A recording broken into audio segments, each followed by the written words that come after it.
A paz de Cristo a todos, estamos no ar com mais uma Escola Bereana, hoje, excepcionalmente, somente no formato online.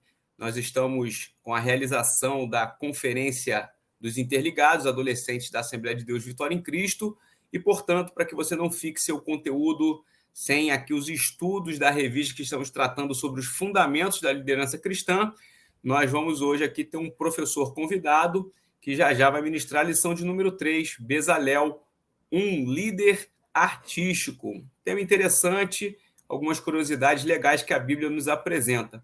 Mas antes de nós aqui chamarmos o professor, eu quero pedir para você que nos acompanha que você possa curtir esse vídeo e que também você deixe seu comentário, a sua opinião, alguma pergunta acerca da aula, alguma participação nos nossos comentários. Isso é muito importante para poder a gente saber que você tem acompanhado os nossos conteúdos e que você também tem estudado a palavra de Deus junto com a gente. Dizer que no nosso canal você pode se inscrever gratuitamente aqui no youtube.com/ebdadvec. Você tem aqui armazenamento das aulas da Escola Bereana para você, toda vez que necessitar, buscar aqui no nosso acervo uma aula que vai edificar a sua vida. Eu quero aqui chamar para poder estar junto com a gente, para poder ministrar essa lição de número 3, pastor Ronaldo de Jesus. Seja bem-vindo, pastor. Prazer estar aqui, Divani. Sempre é um prazer falar de escola bíblica, né? Falar das nossas lições. Né? Essa lição é bastante interessante, trimestre, na verdade, né? Com essas questões relativas à liderança, né? Empreendedorismo, tal, não. Isso são coisas que são interessantes para a gente poder entender, né? Estudar, compreender. Antes de qualquer coisa, eu vou pedir para a Divanei aqui colocar a informação relativa a um evento que nós vamos fazer, né? Um evento que nós chamamos de evento macro aqui da Escola Bíblica, que é a nossa conferência, é a Maratona EBD, né? Não é a nossa conferência licenciada da palavra, é a Maratona EBD. É um evento multicapital, híbrido, que é presencial e online. Nós integramos várias praças da nossa ADVEC, né? A ADVEC hoje é uma denominação capilar, presente em vários estados da federação, e até no exterior. Essa é a primeira vez que nós vamos fazer um evento internacional, né, contando lá com os nossos irmãos de Portugal, que vão estar envolvidos conosco nessa transmissão. Um dia inteiro de conhecimento bíblico, de profundidade teológica, né, de ensino realmente rico e abençoador para a sua vida. O tema desse ano é o Espírito Santo. Eu tenho certeza que vai valer muito a pena você estar participando desse evento, tá bom? Você é o nosso convidado, guarde essa data aí, nós vamos divulgar em outros momentos também isso tudo que vai acontecer, tá bom? Bom, vamos lá para a nossa lição? Amém, pastor. Uma boa aula, Deus abençoe e vamos nessa. Obrigado, Vaninho. Tá bom, maravilha. É bom saber que o Vaninho vai estar nos bastidores aí dando esse suporte. Pode colocar aí na tela, Vaninho. Nossa, o próximo, o texto bíblico, ou textuário diz, também ele tem disposto o coração para ensinar a outros. A ele, a Eliabe, de Azamac, da tribo de Dan. Os objetivos dessa lição são os seguintes. Primeiro, entender que os que ensinam são líderes, nós acreditamos piamente nisso, né? 2/3 do ministério de Jesus foram do maior líder que já existiu, foram dedicados ao ensino. Então, eu sei que há uma conexão muito forte entre o ensino e a liderança. Você sempre ensina e projeta, né, através do ensino, a possibilidade de alguém ser catapultado, ser lançado para frente, e não ficar na sua posição original. Ainda, entender que o bom líder compartilha com os outros aquilo que sabe. Vivemos na sociedade do conhecimento. O conhecimento é uma moeda diferente, né, daquela chamada economia triste, economia lucro de lá de Malthus, Adam Smith, outros clássicos. Essa conhecimento é uma moeda que, quando ela é dividida, ela não perde o seu valor. Pelo contrário, né? A doação do conhecimento, ela não enfraquece, né, o doador e enriquece o recebedor. E quando for a troca de conhecimento, ambos se beneficiam nessa simbiose. Né? Outra coisa importante ainda, como objetivo da lição, é entender que a habilidade artística requer o primor de uma boa liderança na sua condução. Mas antes mesmo de qualquer coisa, né, eu quero dizer, desde os tempos mais remotos da humanidade, o homem ele se mostrou um ser criativo. Né? Todas as artes que são manifestadas, por exemplo, na música, na escultura, na literatura, na pintura, no teatro, tudo isso, não é? Tem acompanhado o homem desde o início da sua criação. Você vê, por exemplo, no capítulo 4 de Gênesis, Jubal inventando a música, né? Criando a música. Você vê Tubal-Caim forjando o bronze e o ferro. Então, desde os tempos mais primeiros, a gente pode dizer que essa criatividade, a Bíblia é que afirma isso, deve-se ao fato desse homem ser feito à imagem e semelhança de um Deus que é um Deus extremamente criativo. E essa criatividade é um dom do Espírito de Deus. Né?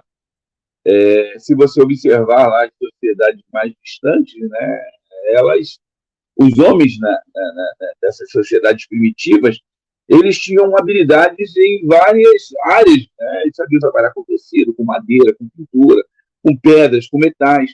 E até no Renascimento a gente observa grandes artistas como Michelangelo, Da Vinci, por aí.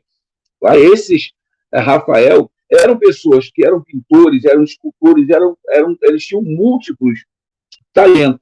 Né? A especialização que se deu através lá digamos, primeiro da evolução do próprio Estado de Israel e tempos posteriores com a Revolução Industrial, fez com que esse homem buscasse a especialização. Mas a gente pode dizer o seguinte: a arte está presente em toda parte, seja em espaços públicos ou privados. Se você está aí na sua casa agora assistindo essa lição, é capaz de você olhar aí para o lado e ver alguma manifestação de arte, né? Seja uma fotografia, seja uma escultura, uma pintura. Então, a arte, nos espaços públicos e privados, ela se faz presente sempre, porque no mundo existem pessoas com habilidades incríveis para realizar atividades específicas, pois Deus criou o ser humano e dotou esse ser humano da capacidade de imaginar, né, de inventar, de idealizar, de fabricar, de operacionalizar, quer dizer, de tornar a arte possível. Na verdade, a gente pode até dizer que a natureza paradisíaca, plantada no coração do homem, quando ele estava lá ainda no Jardim do Éden, ainda se mantém inalterada dentro do coração de cada ser humano. Todos nós gostamos daquilo que é bom, daquilo que é belo. Né? Isso é dom de Deus. Né? Todo ser humano é inclinado para as artes. Leonardo da Vinci, ele diz que a arte diz o indizível. Ela exprime o inexprimível e ela traduz aquilo que é intraduzível. No entanto, né, como essa lição fala de um homem especial, né, Bezalel, a gente sabe que existem algumas atividades que, para serem executadas, exigem habilidades extraordinariamente sobrenaturais. O caso do tabernáculo, descrito no Antigo Testamento, é um exemplo disso. As exigências de Deus para a construção desse lugar, do lugar da sua habitação, elas seriam muito elevadas. Então, as características singulares, a gente pode dizer assim, da liderança de Bezalel, esse homem escolhido por Deus para levar a termo a construção do tabernáculo, eu acredito ainda nos dias de hoje que podem ser aplicados a todos nós, né? Indistintamente.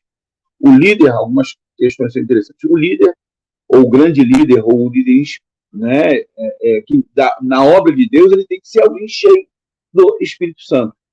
Esse líder vai ter que ser sempre alguém que vai se esperar em pôr em prática a vontade de Deus. Né? E esse líder, ele vai ser sempre alguém que vai ensinar e reconhecer a importância dos seus liderados. Há no próximo slide aí, tem a gente pode dizer o seguinte, que a tradição judaica, né, ela coloca lá um diálogo entre Deus e Moisés. Segundo o costume, ainda nos dias de hoje, né, quando alguém vai construir uma obra, é normal o responsável pela obra, o dono da obra, perguntar ao líder, né, ao consultor, o que ele acha de determinadas ideias. Segundo os sábios lá de Israel, Moisés ele foi inquirir a Deus, né, porque a tradição judaica também diz que esse Bezalel era um rapaz de apenas 13 anos quando recebeu essa incumbência. Se você observar, isso não é algo totalmente fora do propósito, porque ele era filho de Uri, filho de Ur. Ur, né, também a tradição coloca ele como o cunhado de Moisés, irmão de Zípora. Então, eles deveriam ser contemporâneos em termos de idade. Não era incomum, talvez, né, um garoto, ele ter um neto de 13 anos, né, nessa idade. Mas, segundo os sábios de Israel, Moisés perguntou para Deus, né, como alguém tão jovem poderia receber a imensa tarefa de construir um tabernáculo para sua habitação? E Deus responde o seguinte: o que você acha de Bezalel para a construção?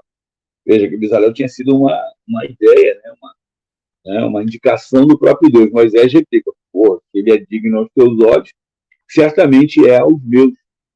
Aí Moisés pergunta para o povo: o que vocês acham de Bezalel como construtor do tabernáculo? E o povo responde: se ele é digno aos seus olhos e aos olhos de Deus, certamente é aos nossos olhos também. Né? Então a gente pode ver, né, nessa ideia aqui, ou nessa passagem da Bíblia, que a construção, próximo slide, por favor, a construção do tabernáculo, ela é o segundo evento ocorrido no Monte Horebe. Primeiro, o Senhor estabeleceu ali a sua aliança com Israel, através dos mandamentos. Depois disso, primeiro o Senhor estabeleceu a sua herança com Israel, através dos seus mandamentos. Depois disso, ele deu instruções para preparar uma morada para ele no meio de Israel. E essas duas coisas eram inseparáveis. Jeová deu a Moisés a ordem e a planta para a construção do tabernáculo. E enquanto o povo caminhasse ali pelo deserto, rumo a Canaã, essa tenda da congregação seria o ponto central da presença de Deus manifesta entre os israelitas. No futuro, depois que o povo já estivesse assentado na terra prometida, o tabernáculo seria substituído pelo templo. Porém, é importante a gente entender que esse tabernáculo não se reduzia a um artefato móvel, a ser armado e desarmado no deserto ao longo dessa caminhada de 40 anos. Você pode colocar o próximo slide. Na verdade, ele carregava consigo uma mensagem espiritual de grande significado tipológico e de um poder extraordinário, a ponto de, por exemplo, a Arca da Aliança não poder ser tocada por mãos humanas, correndo-se aí o risco de morte. Vocês viram isso aí quando Zá e Ayub tocam lá Zá toca na arca lá e é fulminado. Então, a confecção do tabernáculo ela deveria seguir detalhes arquitetônicos e apetrechos minuciosamente planejados pelo Senhor, os quais incluíam os compartimentos internos, como a Arca da Aliança, as cortinas, os castiçais, as mesas, os querubins de ouro e até mesmo as vestes sacerdotais. Próximo slide. O autor da lição, ele diz que, nos mostra que um grande líder, ou o grande líder, ele é cheio do Espírito Santo. O nome Bezalel significa na sombra, né? Imagino que Bezalel estava ali realmente sob a sombra do Altíssimo, né?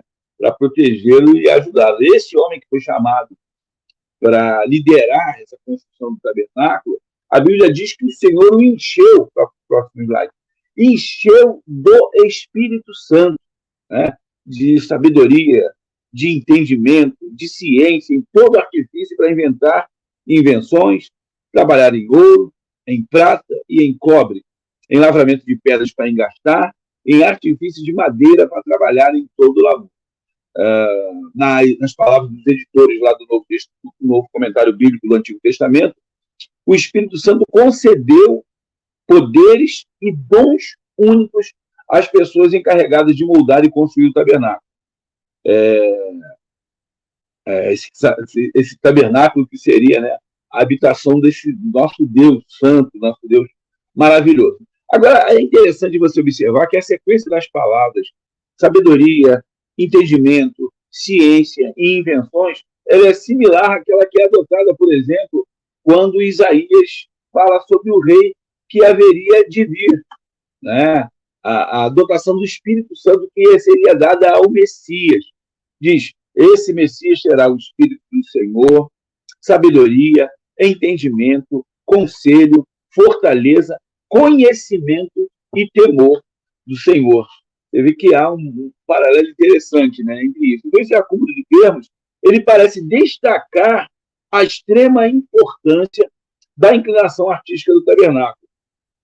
Esse tabernáculo que demandou pessoas muito capacitadas, muito habilidosas e investidas no poder único de Deus para o desempenho de suas tarefas. Eu vou fazer permitam aqui fazer uma viagem aqui, mas é só para tornar próximo aqui a compreensão da grandeza da obra desses homens. Eu quero ter uma figura assim, pálida no sentido de comparação, mas vocês vão me entender. Né? O papel desses homens, Bezalel e Aholiabe, que ajudaram a construção do templo, ele pode ser comparado, por motivo assim, de ilustração, né? Estou dizendo bem pálida mesmo, bem séria, com o trabalho de Oscar Niemeyer, com o de Lúcio Costa, quando eles projetam em Brasília os principais monumentos e prédios da capital federal. Você vê que esse tipo de construção, até os dias de hoje, eles continuam influenciando a imagem da nação brasileira.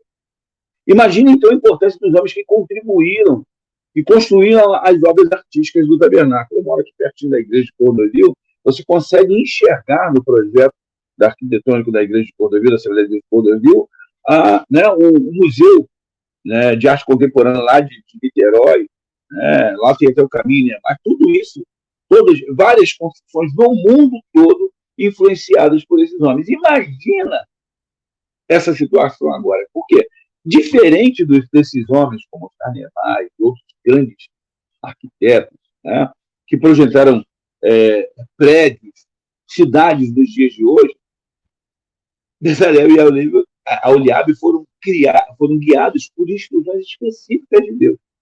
Né? Foi o próprio Senhor quem os orientou nessa construção. O assunto principal dos capítulos 25 a 31 do livro de Êxodo é a transmissão das diretrizes sobre a coleção das peças que iriam fazer parte do tabernáculo, os móveis que iriam constituir o tabernáculo. Deus falou para esses homens através de medidas exatas, determinou os materiais que seriam utilizados. Bezalel e os outros tiveram o privilégio de participar dessas obras porque eles foram fiéis a Deus. Eles foram cuidadosos em seguir as orientações do Senhor. O próximo texto, né? Êxodo 38, 22, o nível colocar aí na tela, diz o seguinte: fez Bezalel, filho de Uri, filho de Ur, da tribo de Judá, tudo quanto o Senhor ordenara a Moisés. Próximo slide, por favor. Né? Há uma liderança artística envolvida nisso aí. Eu falei sobre isso aqui. Revolverá sobre ele o Espírito do Senhor, essas 7 características. O próximo. Aqui, esse, exatamente o que eu acabei de falar agora. Fez Bezalel, né, tudo quanto o Senhor ordenara a Moisés. Próximo slide. Tá aí uma ilustração do altar do ensino. Próximo. A liderança artística. Né? As pessoas que trabalharam na construção do tabernáculo, elas deveriam entender, né, de diversos ofícios. Deveriam saber trabalhar com metais, com pedras preciosas, com marcenaria, com costura, com tapeçaria. Mas, além de tudo, era expressamente ou absolutamente necessário que essas pessoas fossem munidas do Espírito Santo, né, do Espírito de sabedoria de Deus, né, para entender exatamente o que Deus queria, sem a menor possibilidade de erro. Então, diferentemente do que os talentos humanos pudessem ser capazes de realizar nessa operação, ser dotado da plenitude do Espírito de Deus em sabedoria, entendimento e ciência, consistia em estar sensível à plena vontade do Eterno para compreender as suas exigências nos mínimos detalhes. Isso significa o quê? Tudo teria de sair em conformidade com o plano divino, com aquilo que Deus determinou. E esse Bezalel, né, o autor da lição, o pastor Walter, ele diz que ele era um homem extremamente, um líder versátil. A gente já pode verificar isso nas escrituras, mas o tópico da lição fala sobre isso, né? Um líder versátil. Bezalel foi um homem extremamente, né, um cara que tocava muitos, vou dizer assim, né, um cara de múltiplas habilidades. Ele atuou como ourives, né, no desenho de todas as peças feitas com metais nobres, você vê lá, ouro, prata, bronze. Ele foi joalheiro, próximo slide, por favor, joalheiro lá, na lapidação, no engaste de pedras preciosas e em metais. Ele foi marceneiro, na produção de obras em arte, em madeira. O cara foi perfumista, né? Produziu o óleo da unção e do incenso aromático para o lugar santo. Ele foi bordador e tecelão. As cortinas do templo, né? Ele utiliza diversos, né, costura e bordado com diversos tipos de tecidos, azul, púrpura, carmesim, linho fino. O cara né, o cara era muito bom, né? Realmente um artista completíssimo. Mas a gente sabe que somente o autor de toda a ciência e sabedoria ele poderia conceder a uma única pessoa tamanha inteligência. Na verdade, a gente pode dizer que Bezalel, o próximo slide, faz parte do grupo de pessoas que, excepcionalmente, foram cheias do Espírito Santo de Deus no Antigo Testamento, como exemplo Gideão, Sansão, como Davi, né, e outros autores, já que o Espírito Santo ainda não fora derramado. Né? O Espírito Santo só vai ser derramado no Novo Testamento. Né? Mas esse Espírito já capacitava esses homens para realizar grandes obras. O próximo slide. Eu estava falando ainda, Bezalel faz parte. Próximo, já falei isso aqui. O chamado divino, então, a gente pode dizer que ele não se restringe somente ao ministério pastoral. Né?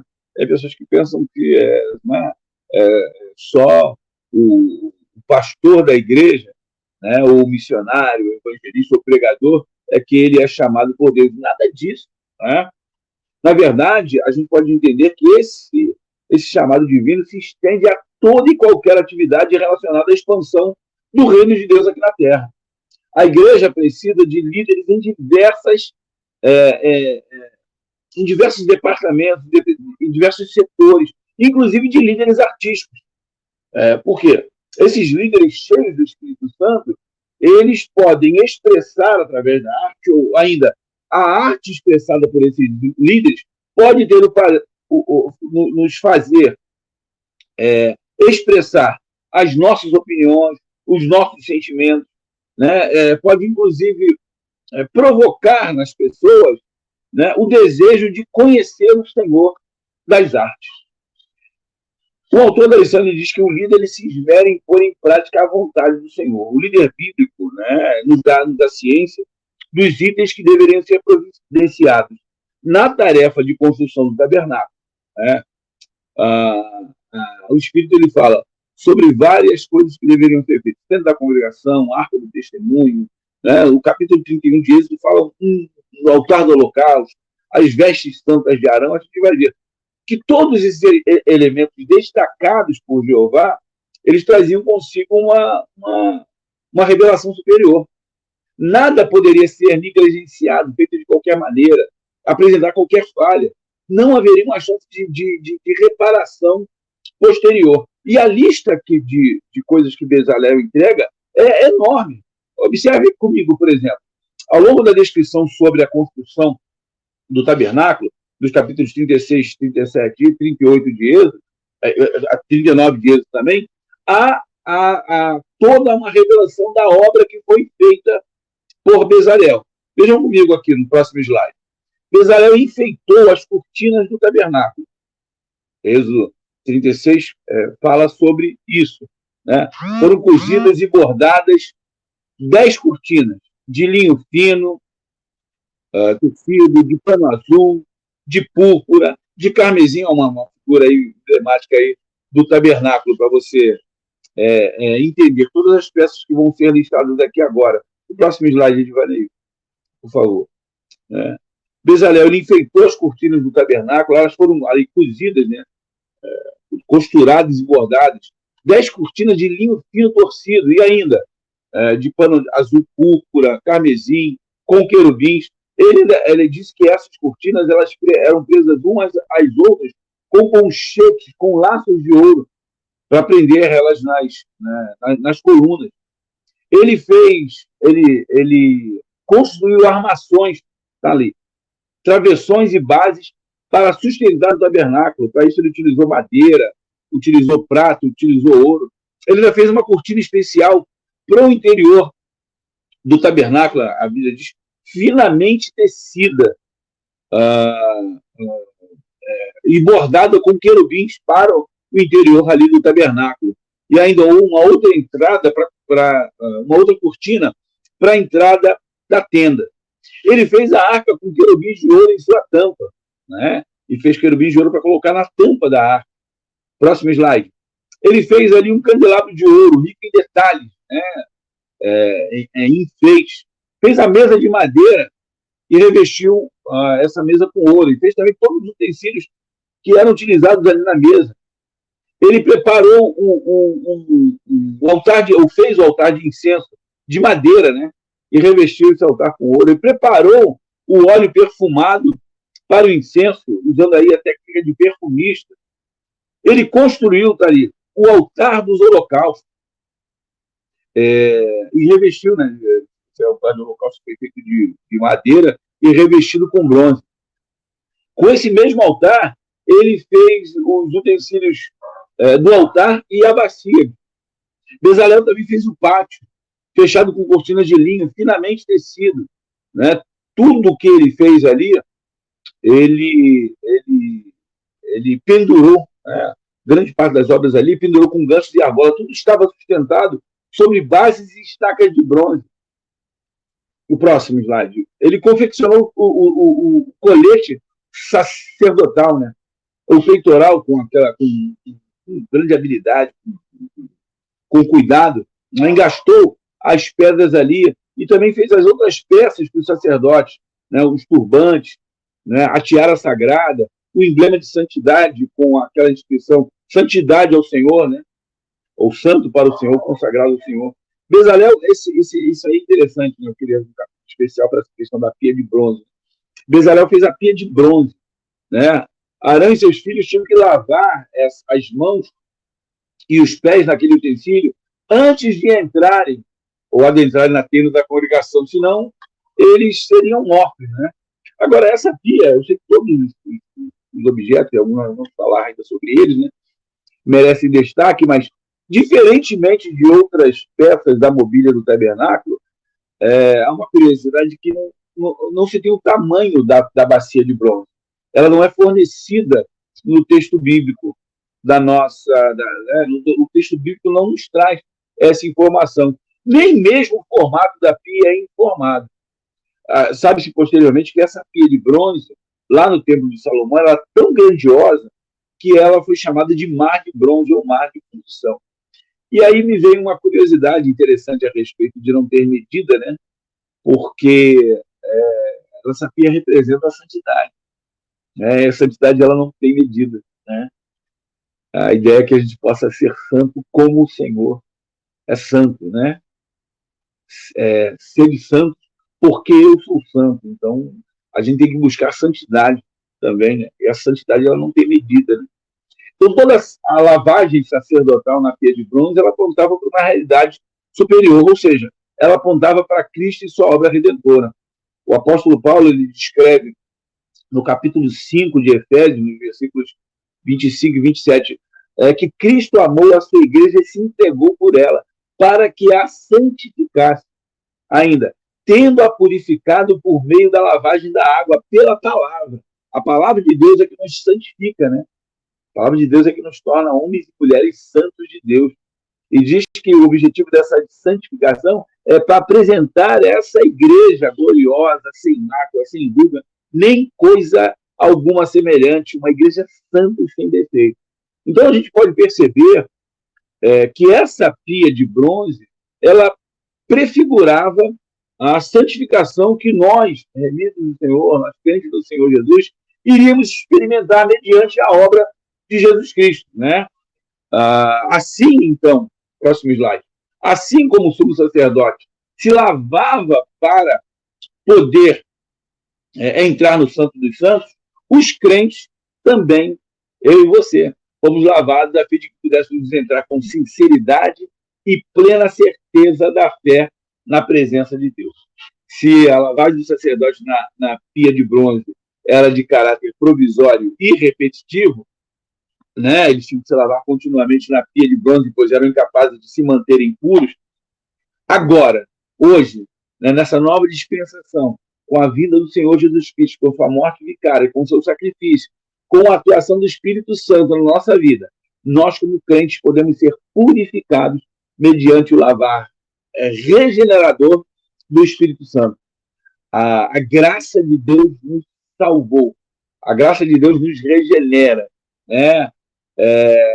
Nós não temos mais um sumo sacerdote que é incapaz de prover, né, remissão de pecados para si mesmo. Nós temos um agora que é perfeito, né, que pode nos lavar definitivamente.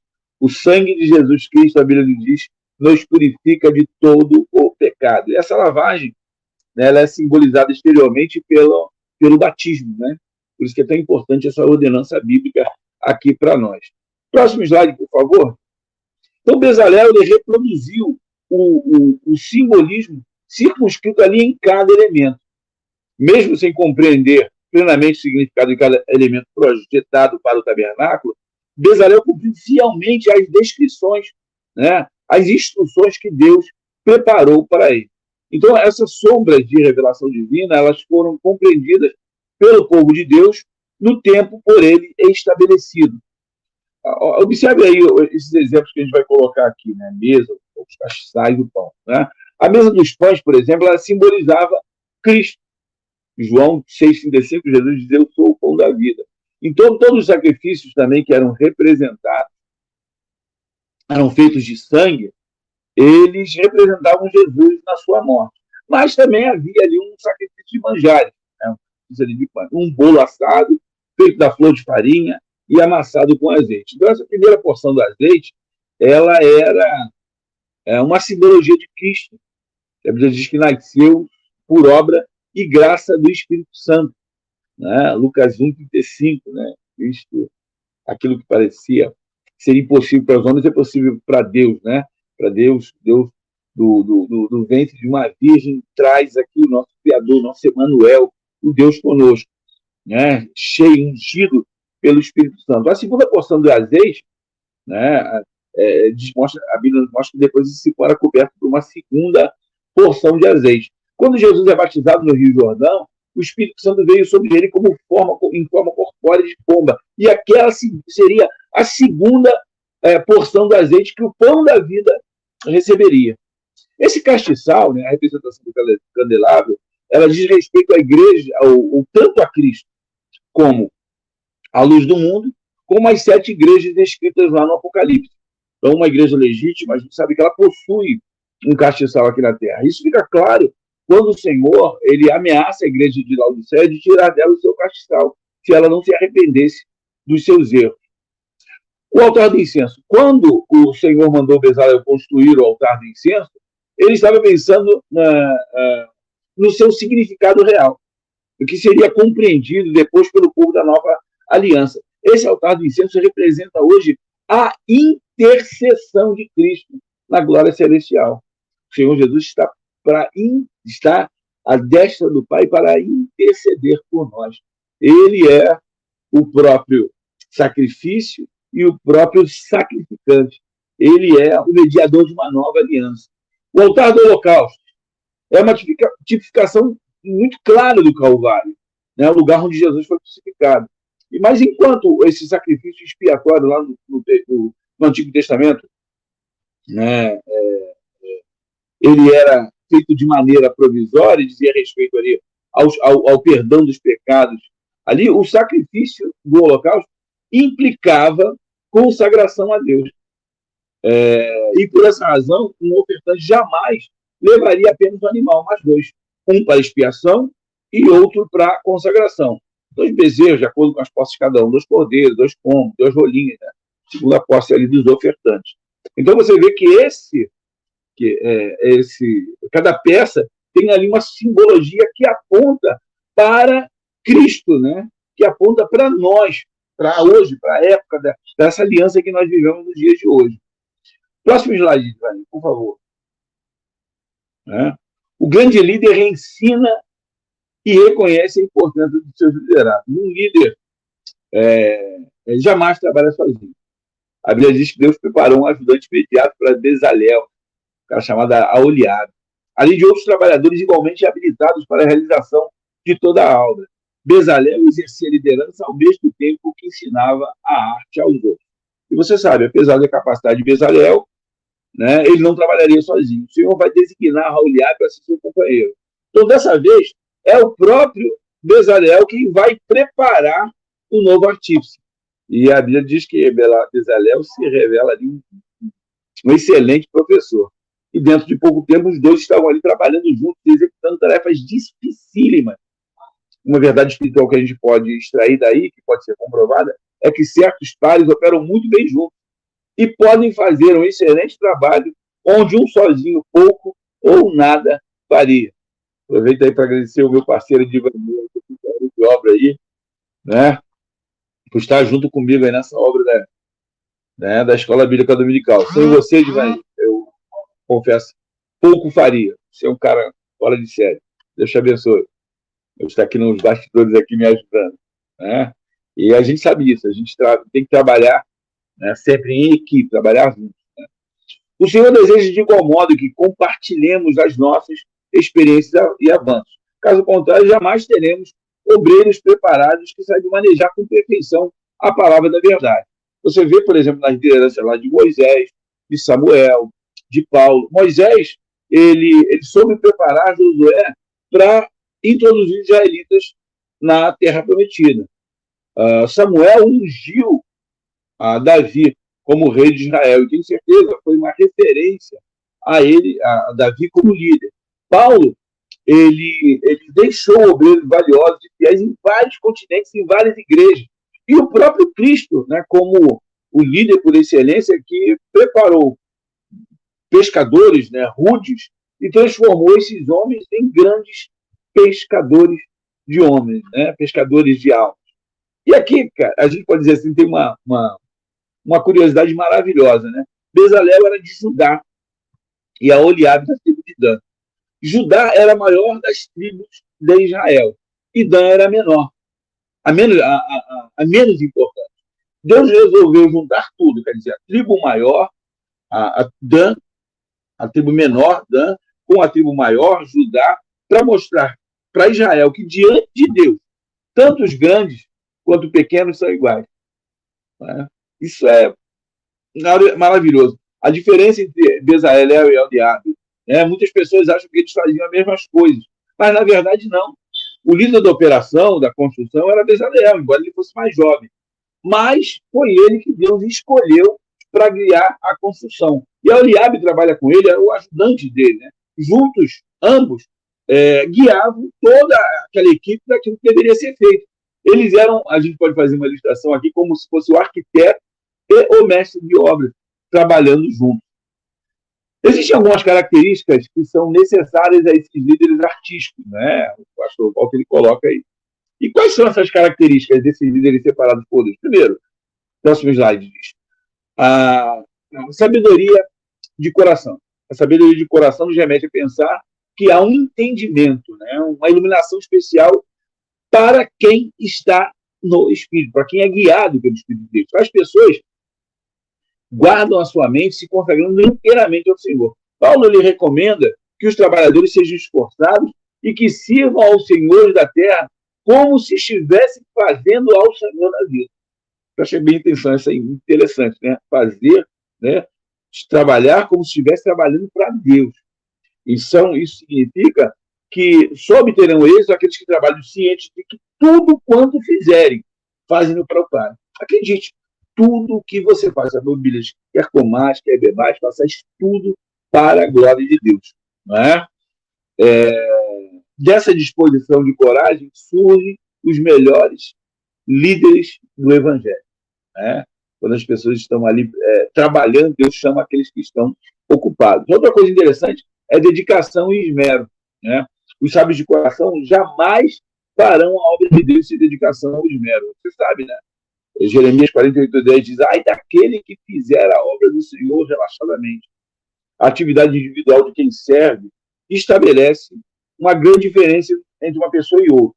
Entre aqueles que trabalham de coração, que estão preocupados em executar com esmero as suas tarefas, e aqueles que fazem o trabalho por mera obrigação ou ainda buscando reconhecimento pessoal. essas pessoas jamais poderão entender e atender os propósitos de Deus. Essa ilustração aí, essa foto que está aí, mostra as chamadas 7 belas artes, né? Escultura, a música, a dança, a pintura, a literatura, a escultura e o cinema, né? A sétima, chamada sétima bela arte. Aí, nesse bom da lição, você deve estar perguntando para mim, mas, pastor Ronaldo, eu sou uma pessoa que eu não consigo enxergar em mim mesmo, né? Nenhum tipo de talento. Né? E se eu, por acaso, não tiver nenhum talento? Em primeiro lugar, você está equivocado. A Bíblia diz que deu talento segundo a capacidade de cada um. Cada um tem um talento. Talvez falte você descobrir que talento é esse. Tem uma citação bacana que eu vou pedir para o Giovanni colocar aqui, do Martin Luther King, que ele diz o seguinte, né? Se você for um varredor de rua, seja o melhor varredor de rua do mundo. Varra as ruas como se você fosse Beethoven compondo, Leonardo da Vinci pintando e Shakespeare escrevendo. Se você agir assim, os anjos do céu virão à terra e dirão: por aqui passou o melhor varredor de ruas do mundo. Se você está na portaria da igreja, seja o melhor porteiro. Se você trabalha no som, seja o melhor sonoplasta. Se você está na mídia, não seja o melhor medianista, mas seja, né, o melhor homem da mídia. Se você está no estacionamento da igreja, aonde você estiver servindo ao Senhor, faça com excelência. Estamos caminhando para o final aqui da nossa lição, mas eu gosto de dizer as coisas que aprendo, né? A Ivana sempre coloca as coisas. Meu filho, o que você aprendeu com essa lição? Minha professora aqui sempre pergunta para mim. Aí eu aprendi algumas coisas que gostaria de compartilhar com vocês. Primeiro, líderes reconhecem a importância da ação do Espírito Santo. Embora a gente não tenha outros dados biográficos aí sobre Bezalel, sabemos que ele foi um poderoso instrumento nas mãos de Deus, porque tudo o que fez, ele contou com o aval do Espírito Santo. Deus capacitou Bezalel e Eliabe e depois os revelou a Moisés. O mérito maior do grande líder consistiu em lhes abrir espaço e prover os recursos adequados para o trabalho. Jamais Moisés poderia pensar que foi a sua argúcia ou atenção que fez com que esses artistas fossem descobertos. A outra coisa que eu aprendo é que bons líderes reconhecem que o resultado sempre é da equipe. Né? Nem Moisés, nem Bezalel ou Eliabe poderiam se gloriar de uma coisa tão bela como a construção do tabernáculo. Eles não fizeram isso ali. Foi a soma dos esforços de cada um, colocada debaixo das mãos de Deus, que permitiu tal resultado. Deus não dá habilidades estanques. Coube a Bezalel e a Eliabe aperfeiçoar o seu conhecimento, fazendo o seu trabalho cada vez melhor. E o mesmo aconteceu, por exemplo, com Samuel, com Davi, com Salomão, que aprimoraram os seus trabalhos aprimoraram os seus talentos à medida que realizavam os seus trabalhos. Outra coisa que eu aprendo é que o trabalho do Senhor deve ser sempre realizado com excelência. A meta do trabalho do Senhor não é fazer qualquer coisa, não é fazer aquilo que é possível, aquilo que dá para fazer, mas sempre o melhor. Para Deus, sempre o melhor. Bezalel e Eliabe tinham por objetivo produzir uma verdadeira obra de arte. E conseguiram. Né? Criatividade é requisito indispensável para a liderança eclesiástica. A Bíblia diz lá, 1 Coríntios 10, 31. Quer comais, quer bebais, ou faças qualquer outra coisa, fazer tudo para a glória de Deus. Outra coisa é que ser um verdadeiro líder consiste em encontrar Bezaleéis e Eliabe. Encontrá-los, delegar-lhes as tarefas, prover os recursos adequados, confiar nos resultados que serão produzidos. O mais é consequência. Né? Na verdade, existem aqueles a quem Deus chama e aqueles a quem Deus atribui a sua chamada, tentando validar algo que nunca passou na mente divina. O pastor Santos gostava de chamar os pastores chamados e os chamados pastores. Líderes chamados e os chamados líderes. Né? Líderes verdadeiros passam o seu legado. E, né, por último, é Deus quem chama e capacita para a sua obra. Estou lá no slide anterior ainda, não fui com a conclusão, não. Me ajuda aí. Né? É Deus quem chama e capacita. A verdadeira chamada de Deus, ela não depende de bajulação, né? Tem gente que pensa no ministério pastoral, uma coisa na igreja, como a liderança do departamento, como uma escala, né? Como uma progressão, como se tramasse aquilo como se fosse uma promoção organizacional. Não é isso. Né? Bajulação, conhecimento, amizade, afinidade, né? Estar perto de quem corre ou de quem deixa correr, nada disso. Embora Moisés, Bezalel e Eliabe tivessem liberdade de utilizar os materiais que quisessem, eles preferiram prestar conta ao povo nos mínimos detalhes, quanto ouro, quanto a prata, quanto material, né, eles utilizaram. E esse preceito, cara, de administração, Eclesiastes chama de transparência. Um verdadeiro líder, ele é capacitado por Deus para a sua obra e ele dará conta, não só a Deus, aos homens também, quanto aquilo que realizar para o Senhor. Concluindo aqui, indo aqui para o final, temos quase uma hora eu disse que seria de 50 minutos, mas passamos um pouquinho. A obra do Senhor, ela requer especialistas, né? Visto que o ministério é muito diversificado. Então, tal como o corpo humano compõe-se de muitos membros, cada qual com uma função específica, o trabalho do Senhor, ele não poderia ser realizado, né? Um trabalho dessa. E ainda não pode ser realizado de maneira ou por qualquer artífice ou artesão ordinário. Né? Um homem profano, ele pode ser até um bom artista, mas um homem profano jamais será convidado para trabalhar na casa do Senhor. Um homem pode ser muito capaz em sua arte, sem ser necessariamente um homem espiritual. Mas o homem que Deus escolher, quando digo homens e mulheres, que Deus escolher para trabalhar na sua obra, além de serem qualificados intelectualmente, eles precisam ser dotados de sabedoria e espiritualmente capacitados.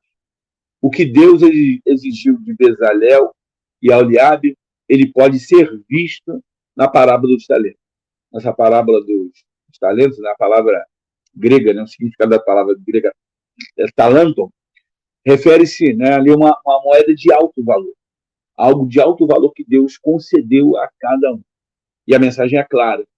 Quando o Senhor voltar, ele deseja nos encontrar trabalhando de acordo com as habilidades que ele nos capacitou para o seu reino. Então, desenvolver os talentos simboliza perseverar na fé e o comprometer-se em colocar a serviço do corpo de Cristo tudo